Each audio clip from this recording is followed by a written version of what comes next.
All right. Welcome, everybody, to Speakin' My Piece. The show is hosted by Dekel Bor and presented by Jazz Times. Thanks to Jazz Times for all of this. Our host, Dekel Bor, has performed with jazz greats Johnny Griffin, Reggie Workman, Pat Martino, Billy Hart, and many more. And his recent album, Let Love Rule, is available. You can check ropeadope.com or dekelbor.bandcamp.com for that. Today, Dekel sits down with saxophonist, composer, and producer Ben Wendel, and he's performed with an impressive array of artists. I like the range here. Antonio Sanchez, Eric Harland, Linda Mae Hahn, Louis Cole, Snoop Dogg, and Prince, just to name a few. Ben Wendel's new album, Hart, is out on the esteemed British indie label Edition Records, home to Dave Harland, Chris Potter, Lionel Louis Gay, and many more. So without further ado, I'm going to turn it over to Mr. Dekel Bor in Berlin. Dekel, how are you? I'm good. I'm happy to see you. Ben, it's great to see you again. How's everything? Good, man. Nice to see you too. And what a ride, huh? Yeah. Yeah, totally. Maybe we're starting to see the light at the end of the tunnel, yeah? I'm real hopeful. So this past year, there have been a few albums that kept you inspired, just as a listener, as a fan. That you can recommend? That I've been listening to. Yeah. Ah, interesting. Man, quite a few. I mean, I always love checking out what's coming out on the scene. Like just the things that are just jumping into my mind. As recently, I was just listening to Pat Metheny's most recent album. This incredible younger generation who I've had the privilege of playing with, folks like Jeremy Dutton, Joel Ross, Emmanuel Wilkins. They're putting out some really beautiful music. And then in the non-jazz world, I've been listening to stuff like there's an indie singer-songwriter named Adrienne Lenker, who I really love. Yeah, I love her, yeah. Yeah, so it's all over the map. Beautiful, beautiful. So I want to talk all about the new album. You have a new album out. It's called Hart.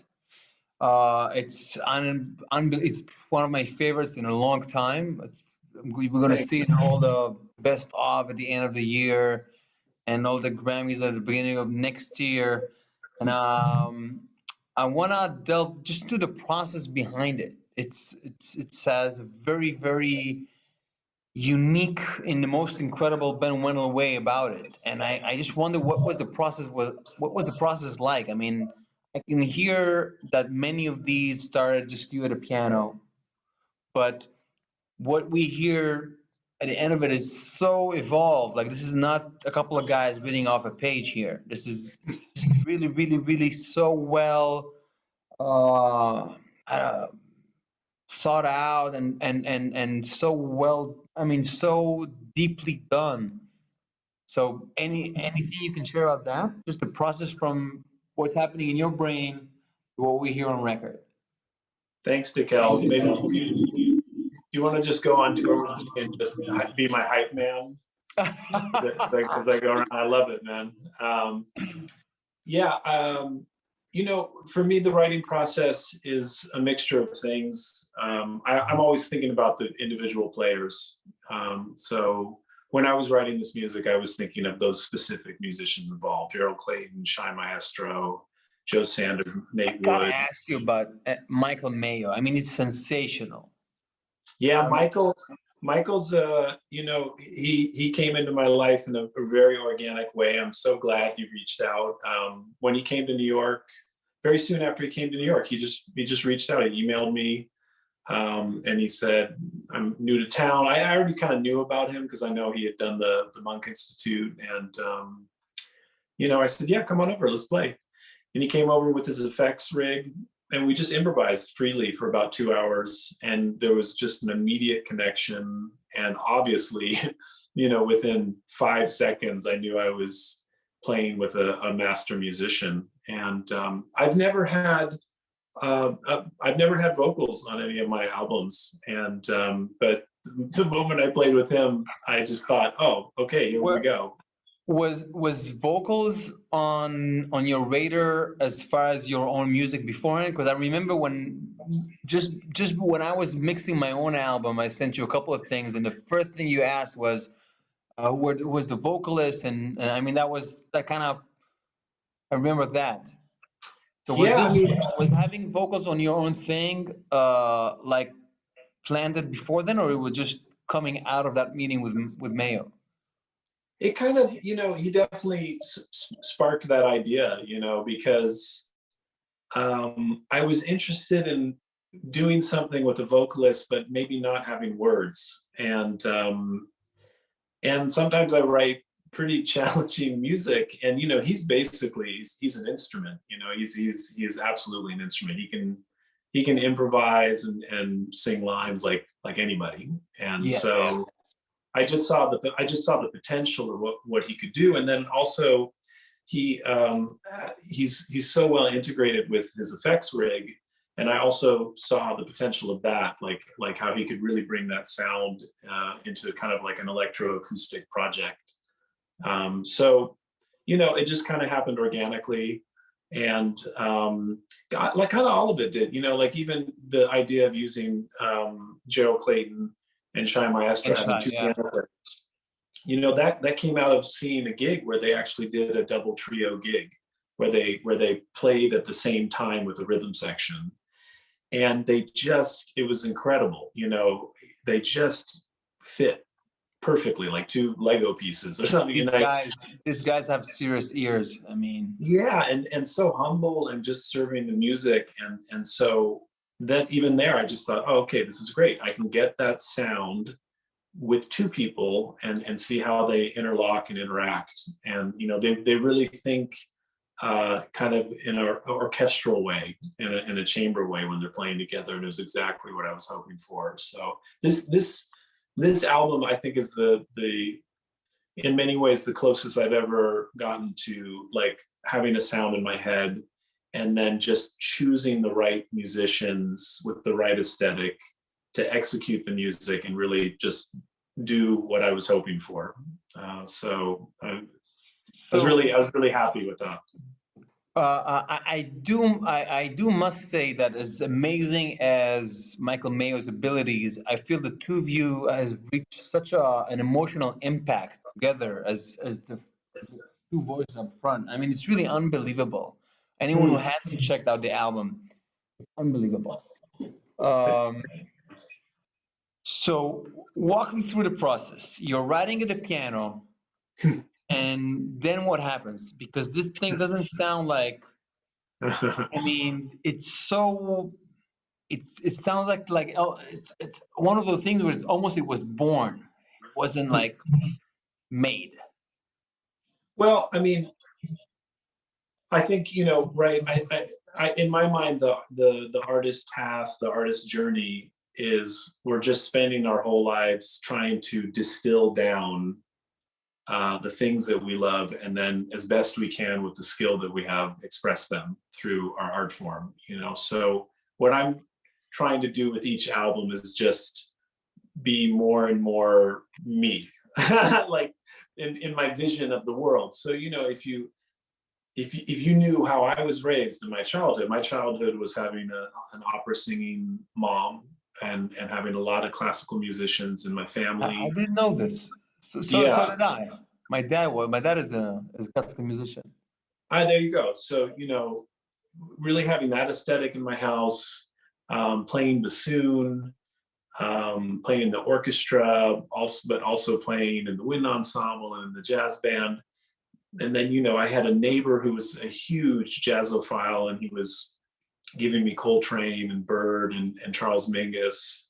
And then did you have a moment where the jazz bug bit you? I mean, can you point like an album that something went like, this is it? Yeah, two albums. One was I had a compilation album that the neighbor gave me, which was just like the best of John Coltrane, and so it just had all the hits. It had Central Park West and Naima, My Favorite Things, And I had no idea what I was listening to, but I just loved it. And then there was one other album, which was a Charles Mingus album called The Black Saint and the Sinner Lady. Yeah, I love it. I love that one. And that album really, it created, I had such intense visuals when I would listen to that album, and it just had this sorcery to it. And, so I kind of fell in love with those these different art forms at a kind of young age. And I think it basically set the groundwork for sort of the sound that I enjoy. Actually, I mean, maybe the third part would be, so that I had classical and jazz, and the third part was that there was a 24-hour, no commercial hip hop station on AM radio that I was obsessed with. And that was like during a really beautiful, vibrant time in hip hop. You had like Tribe Called Quest, you had The Far Side, you had Nas, you had Black Star. So, when I look at my music, or like when I think about High Heart, in a lot of ways, it sounds exactly like what I would imagine it would sound like when I look at my roots. There's definitely a heavy classical chamber compositional aesthetic. There's a huge focus on groove and meter and feel, and then there's the language of improvisation. So I'm not really answering your question, but when I was putting the album together, I think what I was hoping for was something that essentially blended all those aesthetics. I wanted to write pieces that had a lot of meat to them and had material, but also felt like they had room for the musicians to kind of like bring forward their spirit. So I was really trying to find that balance through the balance of like a through composed piece, but then there's an openness to it that lets them kind of put their imprint on it. And I felt like it came together pretty well on this album. I was really happy with how, the ideal I was going for was sort of like you don't know when the composition, the composed stuff leads to the improvisation and back. Yeah. Like I want those lines to be kind of blurred. Very organic, yeah. Yeah, so thank you. But yeah, those are kind of some of the things that were on my mind as I was writing. And as a composer, are you one of those guys that just sit and play something and it's right there, or you sit with pencil and a mark, and it's erase, rewrite? I mean, what is it like for you as composing, writing those pieces? I mean, how much is it? How much bliss on one side and how much exercising frustration on the other side?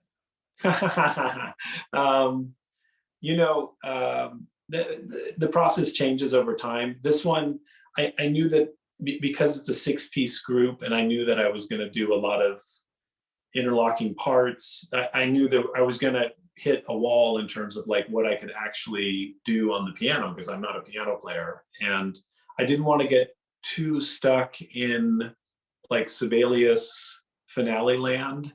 I kind of wanted to try and keep it mostly acoustic as I was doing the writing. So this was the first time I did this. I actually brought in a musician to help me like transcribe what I was working on. So a great young guitarist named Jan Esbra, who has worked with Becca Stevens, and he has his own group. And I can't remember, he either went to New School or Berkeley or one of those. And I just met him through Becca Stevens. And I said, do you want to come over, and I'm going to write, and I'll kind of show you how I write, and I can work on parts and you can kind of hold things down. And then I'm going to ask you to transcribe what I'm writing. So it's the first time I've ever done a process like that, but it allowed me to basically work out what I literally couldn't do with my hands on a piano. Right. So I'd be working on the bass line, and I'd say, okay, I want you to start playing this figure from bar 4 to 8. Let me work this out. And then we'd record it, and I'd say, that's it, that's the take. I get that down. And so then he did that, and he charted out all the music. And then I kind of refined the shapes at that point. Like I basically had 80% of the structures of the tunes. And then I went in in Sibelius and said, oh, okay, I'm gonna get rid of that note, I'll adjust that note. So I've never done it that way before. So that was Wow, the it's first the time first doing time it. I hear about something like this. Yeah, just trying different things. Very, very cool. So then you guys had an extensive period of rehearsal. Did you send it beforehand? I mean, what was it like? Well, I mean, it's a testament to those musicians, man. Like, so that music, one rehearsal, one like 5-hour rehearsal, and then 2 gigs. We played at the Winter Jazz Festival and one other gig at Shapeshifter. It was a double bill with Kendrick Scott, Oracle, which was a really special night. He was premiering a Chamber Music America suite that he had written called Dash, which was right. So that was it. Rehearsal and 2 gigs, and then we went in and recorded it. And everything you hear on that album, it's just like the videos that I put on YouTube.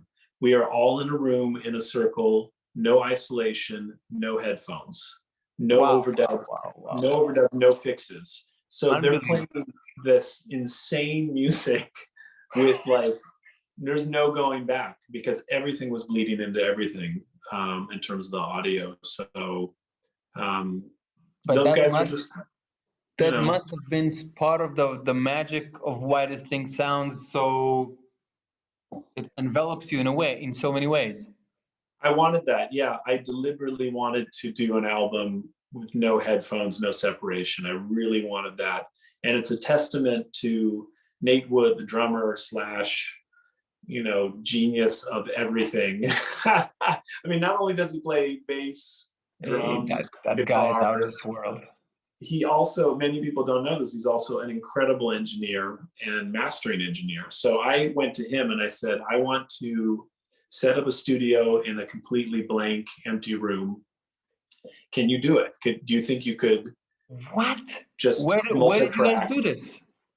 We did it in a sound stage in Brooklyn. We just like went into a completely empty room. Unbelievable. And I this is unbelievable. Yeah, and I put up I put up sound absorbing curtains. That's why it's kind of like black around us, and got a couple of monitors, so like Michael, the vocalist, could hear himself and the piano could hear him, and then Nate just like chose the right microphones so that there wouldn't be too much bleed, and he just got that sound. So it was this is unbelievable to me. Unbelievable. I mean, it's unbelievable to me. Like some of those tracks, like there's a track called Drawn Away, right, which is super hard. That take is the first take. Like they did that take and it was like, okay, all right, great, moving on. It was really, I mean, it's really it's an extraordinary gift to play with those guys, and and it was a real tightrope act. It's like, because there was no fixing. It was just like unbelievable. There's a certain energy to that. If we're already speaking about mic placements, and I'm getting the sense that part of your artistry has been that there's a part of you that was a producer that kind of developed over over this past 15 years, both as a solo artist and also probably with Deep Body in a very deep way. But I've been getting a sense that the past 3 albums have been just kind of growing sonically in so many ways, and I'd love to hear what it's like, in your shoes. Man, thank you. Yeah, I mean,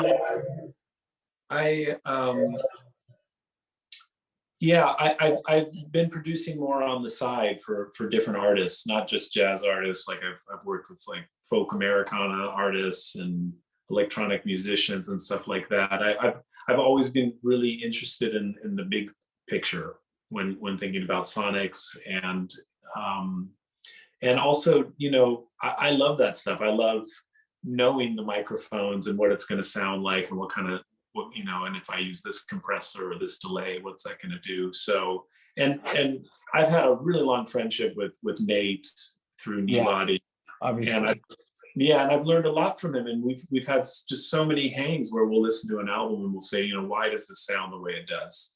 You know, I've been doing the same, and I'm starting to I get more and more skeptical the more I do that, because it really seems like and I've been speaking to I've been mentored by a lot of producers, and I've been producing other people as well, and the more I learn, I really do feel like the less I know about this. It seems to me that especially nowadays, where people go to school to be like an audio engineer, or people go online and they learn this and that and this microphone and this cable and this compressor, and um, the more that I learn about this from people I consider masters of that craft, it seems that all bets are off in so many ways. I mean, there's just too many albums that changed my life, that were recorded kind of like what you were doing, almost like a Rudy Van Gelder thing. I mean, when this could be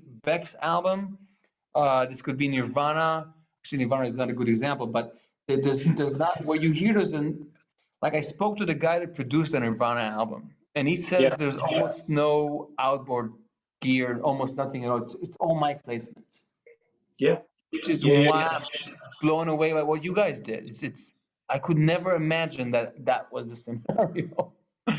Well, thanks, man. I mean, it's you know, a lot of what's helping that is things like, you know, I'm using effects pedals, Michael is using, but subtle, you know, things that give us, I mean, you're a guitarist, you understand, like things that give a sense of space.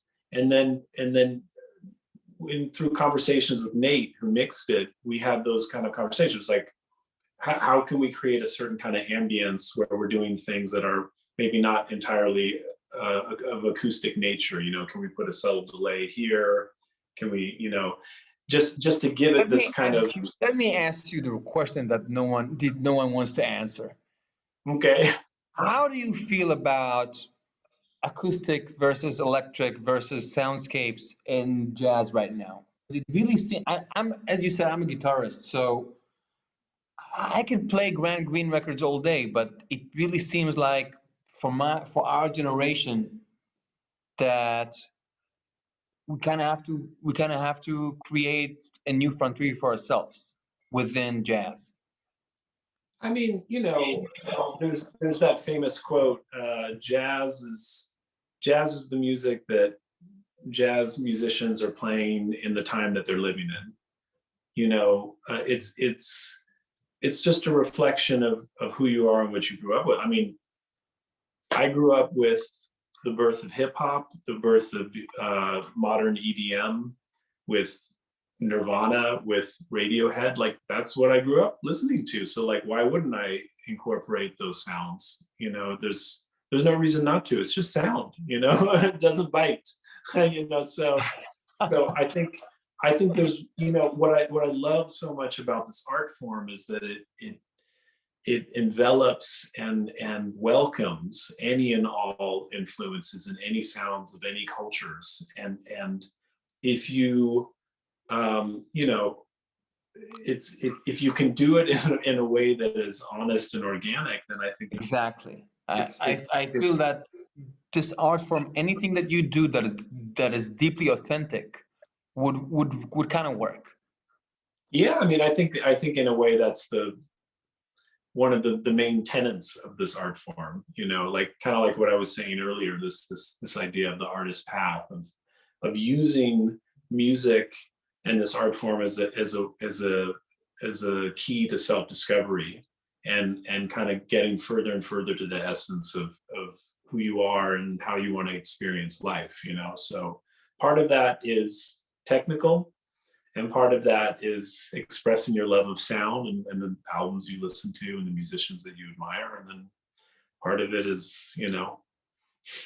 So just before we go into technicalities, I will say that anyone that hasn't checked out the album yet, it's unbelievable. And not only that, we're giving away a vinyl copy today to anyone who's sharing the live feed to their thing or whatever. So we'll be looking out for you guys and send one of you guys an album. But the rest of you guys, it's unbelievable, and it's really unbelievable. So check it out. But Let's talk technicality for a minute, because it seems like that for the younger generation, there's almost no. You're the hero of taking this language forward. From what I hear from my peers and from students and from young, I mean, it's really and I every time that I see you guys live, it's kind of amazing to see that the way people connect with what you're doing in such a deep way. And so the first and obvious question is, do you have like a routine that you do in order to kind of work on your language and develop your thing? I mean, what does it look from your eyes? I mean, getting good at you know, this idea of, I don't know, a daily practice or a daily ritual of always getting better every day as a musician. I think that's a very personal journey. And so what I've discovered for myself through a lot of trial and error is that I personally thrive on structure. Like structure, having a structure is actually what allows me to get into the zone or the space of that we all want to get to, where suddenly time is irrelevant and we're doing what they call deep work, you know, where you're just really inside whatever it is you're working on, and you feel like a child again, basically playing with your toys, you know. So for me to get there, you know, I have I can't show it to you right now, but like I have an eraser board, and on the eraser right. is an agenda of like what I want to work on and what I want to accomplish in my practice, and even bigger goals of what I want to write or record. And just something about doing that, it's once I get through step 1, step 2, step 3, and then suddenly I'm just in that place. And that's what helps me. It's kind of like to me, the analogy is like getting into a kind of a cold swimming pool. You know, it's kind of, you don't want to get in, and then you dip a toe, and then but then 20 minutes later you're so glad you're in there. So the structure and the steps is what really helps me. But what I find so fascinating, and I'm just a student for life, is I'm always asking people what their process is. And it's really inspiring to hear, you know, talk to just master musicians and find that they do the opposite. You know, they don't have any plan or structure. They just get their horn out and they play, and that's their gift.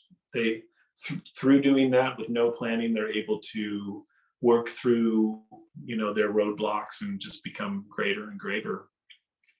Yeah, I think people are just very, very different about that. What about you? What's your daily process? Are you more on the I actually try. I've been promising myself to get the razor board, like the big thing, but we've been moving so much. Yeah, totally. I mean, I'm not mounting that and they're taking it off all the time, but I'm trying to have goals. I'm trying to be goals oriented, both in composition as well as practice.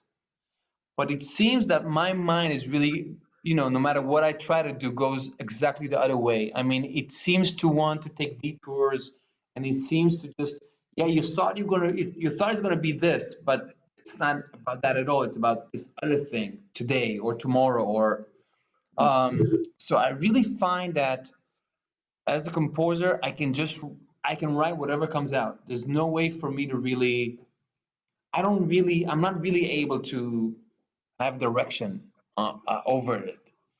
And working on the craft, it's kind of like what you say. It's kind of like the pool thing. I need to spend time with something. I mean, like ideally, an ideal practice session would not have an hour that I have to go and do some other thing in that hour. I mean, if I have a good chunk of time, the more time I have, the as you say, the deeper it will get.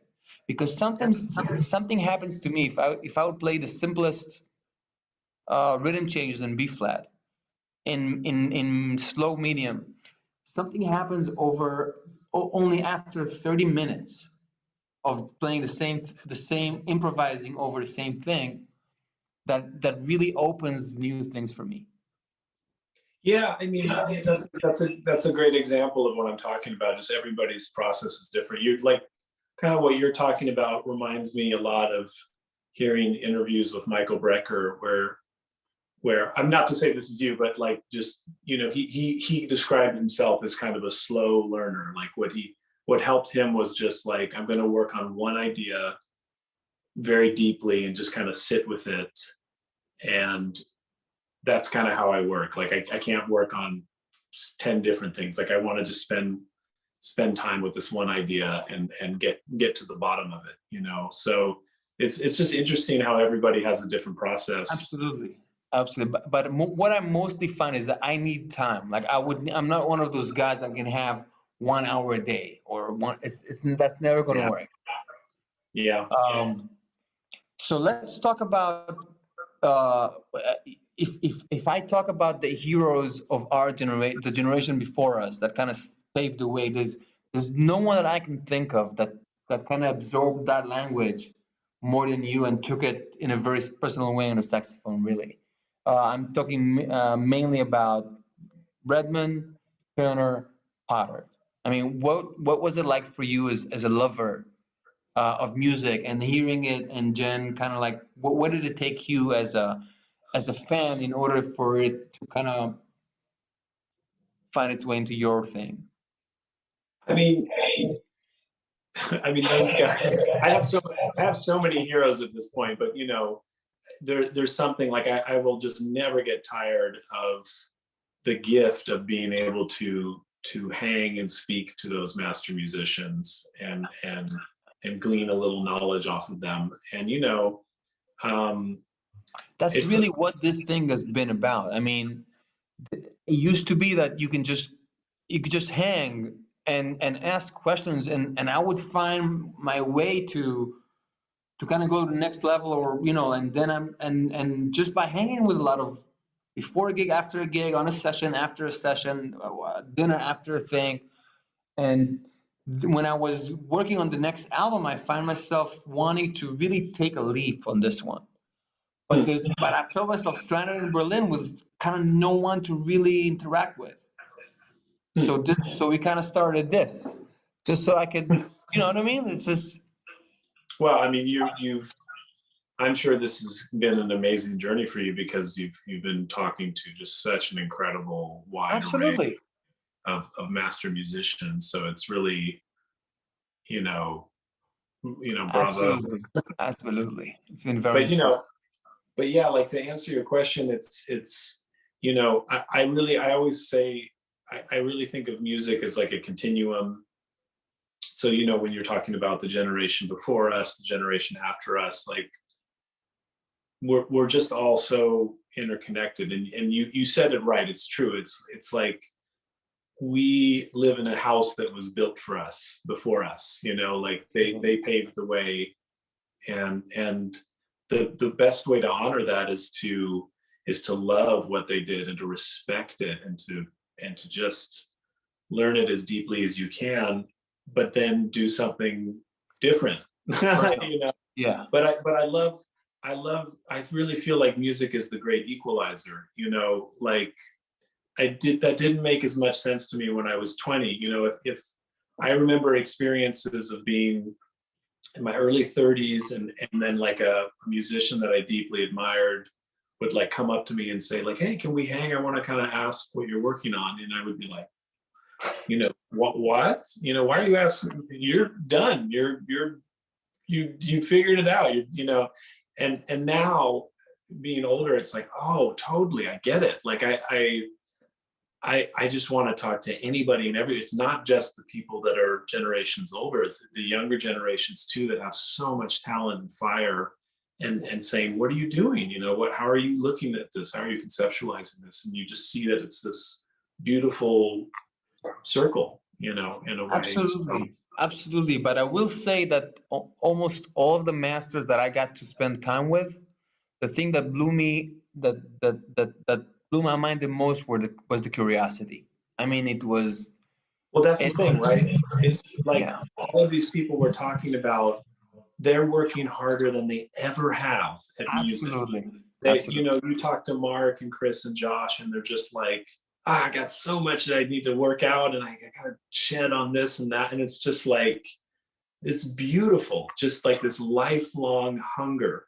And I mean, you know, really speaking of that, you know, I was just so sad when Chick Corea passed away. Like, to talk about like the ultimate expression of that. Talk about, you know, I remember I saw him and Herbie do their duet project, which is like one of my favorite projects of all time. And see them, I got to see them. I was backstage with Gerald Clayton. We were just watching as they did their duo thing at the Monterey Jazz Festival.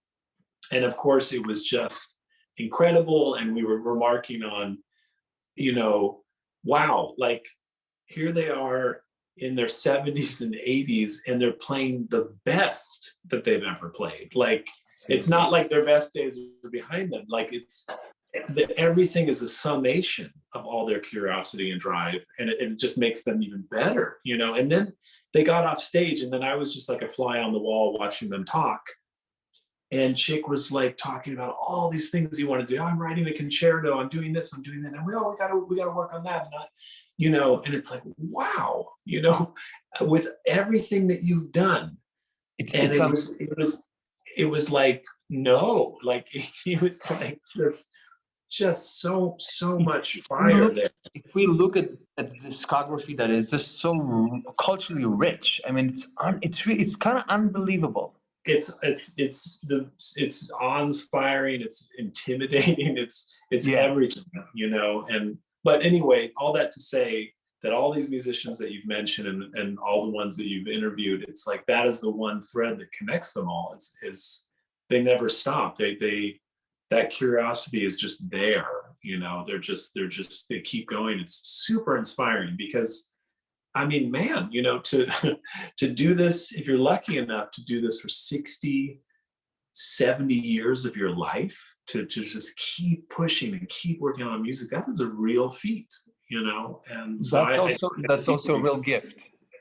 Yeah. Because I think especially nowadays with the way that this music has been commoditized, and with social media losing its mind, I think so many people ask, how do I do this? How do I do that? How do I do this? And I keep feeling like the big thing is the relationship you have with the music. I mean, that is the ultimate reward. You get to be a better musician tomorrow, hopefully, and you get to be part of a very, very close community, and a very, very special one that is ahead of the curve in so many ways, gender-wise, racially, sociologically, emotionally, thinkers. I mean, it's really unbelievable to see, especially what's been presented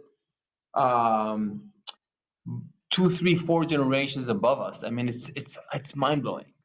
Yeah, it is a gift. It's a special group of people, and it's interesting you bring it up because I don't talk about it as much, but kind of the main questions that I was asking myself while writing the High Hard music, it had a lot to do with the internet and social media, and I wasn't really trying to make a statement. I don't think I would ever make a statement about what's going on because we're kind of in the middle of it, you know. And I feel like 10, 20 years from now, we're going to look back and then we'll go, oh, okay, that's what happened. That's how the culture shifted. That's what the internet did to humans, to art. And here was the good part and here was the bad part. And, you know, so like High Hard. What does that mean to you as yeah, exactly. It's a little inside joke for me, which is there's this phrase called high art, low art, which is this thing that I've never really agreed with, which is like who decides what's high art and low art. And in the past, it was the gatekeepers, like whoever the gatekeepers were. Maybe it was newspapers, maybe it was critics. But now, all of those walls have just been destroyed, and nobody has say over what is high and low anymore. And I think in one respect that's a beautiful thing. In another respect, it really becomes a really interesting parable for artists, right? Because all that we have now, digitally speaking, is data that tells us things, but it doesn't really tell you the worth of of the things that you do, right? If I can take a video of a cute kitten playing with a doll and put it on YouTube and it gets 1 million views in one day, and then someone else puts up a rendition, an incredible rendition of a Bach cello suite, and it gets 10 views, does that mean that the kitten video has more value than the cello video? But I feel like we're in the middle of that right now. Like, why? What drives us now to be artists? To be artists when the feedback that you get isn't always something that you can trust. Well, I think that it's funny that you mentioned this, because a lot of promoters and festivals, they actually ask for view counts nowadays, because you're missing the whole point. It's not about that view count. With that being said, I do feel that this music has always been at its best. It's been people's music. I mean, we talk about Mingus or we talk about Coltrane. These are celebrated cultural heroes to many, many, many, many people. Even if it takes time for it to reach that point. And I think, like, for example, going to see you guys, it's very clear that people of our generation, people are responding to the music in the most organic and authentic way, which, I mean, in a way, that's the ultimate gatekeeper, in a way. Yeah, that's kind of like the conclusion that I can confidently state, which is that we don't know the rest. We don't know any of the exterior factors that measure us, but we know our own measure, and so that's the thing. Like the satisfaction of being an artist, of making music, of writing that music, of hearing it come to life, of being able to perform that and experience that synergy on stage with humans. That's just undeniable, and that's the part that you can't put into words and you can't quantify with data, but you just know it when it's happening, and it's what gives your soul, nutrition and your life purpose. And so that was some of the stuff I was trying to like express in a general way on the album is the emotionality of the sort of like what it means to be emotional and still be an artist. Absolutely. During this digital time, and still, and realizing like, well, all you have is your own authenticity. That's really all at the end of the day that you can that came across big time. I mean, it's kind of weird because you put out the album fairly recently and none of us have been touring, so it's kind of hard to gauge how people react to the music. But I can tell that myself, as a lover of all things beauty, there's such an arc to the album. There's such a storytelling arc to the album, and it really takes you places. I mean, I find myself, how more people are kind of condensing things into shorter solos, shorter discs. It's a 30-second clip. Don't take a long intro. It's not much going on. And I find that this album has this arc to it that is very, very meaningful and special. But above all, it really hits you emotionally. I really feel this way, and that is huge. That's kind of huge. Thanks, Dekel. I appreciate it, man. Thank you. So again, I invite everyone to listen to iHeart and get the album and get the physical album. It just sounds so much better. And what else can I say? What's next for you? I mean, knock on wood, it would appear that the world is starting to open up a little bit in terms of us as musicians being able to perform live. So we'll see. I have the tours that I would have done in support of Hart over a year ago have been rescheduled, and the first one happens this fall, and there's other work that's starting to happen. So those my plans are to be ready to play live music again, and so we'll see what happens. That's fantastic, man. I can't wait to see you out there. So I'm going to close with a couple of things if we're already talking about live music. Next Thursday, we have a very, very special premiere of a new project with Stage at Jazz Time, sure, and some other very, very exciting partners. We're going to be streaming all over Europe with a lot of different guests. So it's basically music from my album and other people's albums playing in one room for, for once. Next week, we're going to have, speaking of Chicoria, Hans Glavishnik, who you know very, very well. He's going to be guesting. Hans has been playing in Chick's Trio sporadically over the years. So he's going to come to Berlin, and we're going to play a set. And the week after that, we'll go back to another talk with Jeremy Pelt and another guest the week after that of a live session. So we hope you guys stick with us. Again, share the stream to get to win a copy of Ben's album. Ben, Will, I love the music so much. Thanks for making it. Thanks, Dekel. I appreciate it, man, so much. Thanks for having me. And, Man, I look forward to seeing you real soon. Yeah. Yeah. It's been too long. All right. You stay Thanks, safe, man. and we'll see you soon. Bye-bye. Okay. Ciao.